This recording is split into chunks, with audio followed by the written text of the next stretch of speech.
আসসালামু আলাইকুম ভিউয়ার্স। আমি আপনাদের সাথে শেয়ার করব আজকে একটি চকলেট ওভারলোড কেকের ফুল ডেকোরেশন। চলুন ভিডিওটি শুরু করে নেওয়া যাক।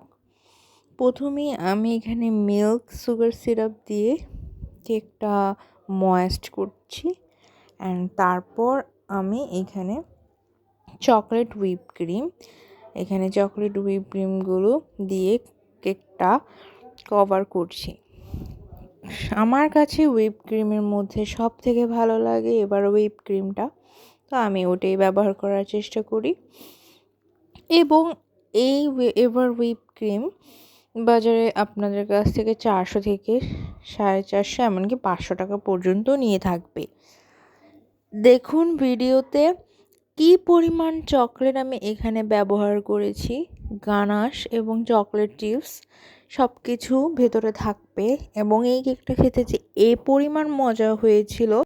কেকের প্রতিটি লেয়ারে ঠিক একইভাবে গানাশ দেওয়া হয়েছে এবং চকলেট চিপস দেওয়া হয়েছিল। তারপর আমি কেকটা ক্রাম কোটিং করে ফ্রিজে রেখে সেট হতে দিয়েছিলাম। তারপর এর উপরটা ক্রিম দিয়ে কাভার করার পালা, অ্যান্ড সব থেকে হার্ড পার্ট হচ্ছে এটার ফিনিশিংটা আনা। অ্যান্ড আমি যেহেতু প্রফেশনাল না, আমার জন্য একটু টাইম নিয়েছে ভালোই। তারপর আমি এই যে ফিনিশিং এনেছি, যদিও উপরটা খুব বেশ ভালো মতো ফিনিশিং করিনি, কারণ হচ্ছে উপরে গানাশ দিয়ে কোট করে দিব। গানাশ তৈরি করা কিন্তু খুবই ইজি। আপনারা যতটুকু পরিমাণ হুইপ ক্রিম নেবেন তার থেকে দ্বিগুণ পরিমাণ ডার্ক চকলেট এবং বাটার নিয়ে আপনারা কিন্তু গানাশটা ডাবল বয়েলিংয়ের মাধ্যমে এই রকম একটা বেশ মজাদার একটি গানাশ তৈরি করতে পারবেন। অনেকের গানাশটা সঠিকভাবে পারফেক্টলি হয় না, তারা এই মেজারমেন্টটা ঠিক রাখবেন, তাহলে খুব মজার একটা গানাশ তৈরি হবে। এই যে দেখুন, গানাশটা দেওয়ার পর এখন কেকের চারদিকে স্প্রেড করে দিচ্ছিলাম। অবশ্যই গানাশটা দেওয়ার পর আমরা ফ্রিজে রেখে গানাশটা সেট হতে দিতে হবে, এবং তারপর আমাদের ডেকোরেশন শুরু করতে হবে। না হলে ডেকোরেশন করতে গেলে অনেক সমস্যায় পড়তে হয়। গানাশটা সেট হয়ে গিয়েছে মাশাআল্লাহ, এবং আমি তারপর ডেকোরেশন শুরু করে দিলাম। এই যে কেকসিকেলস দিয়েছি প্রথমে উপরে একটা।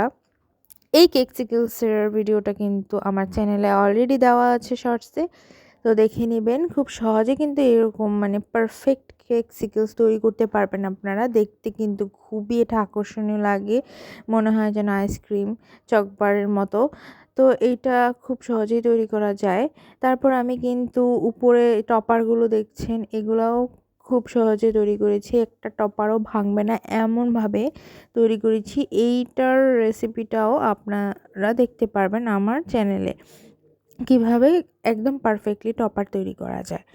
তারপর এই কেকের যে ফুলগুলো আমার কাছে খালি খালি মনে হচ্ছিলো, কলি হিসাবে আমি চকলেট চিপস ব্যবহার করেছি।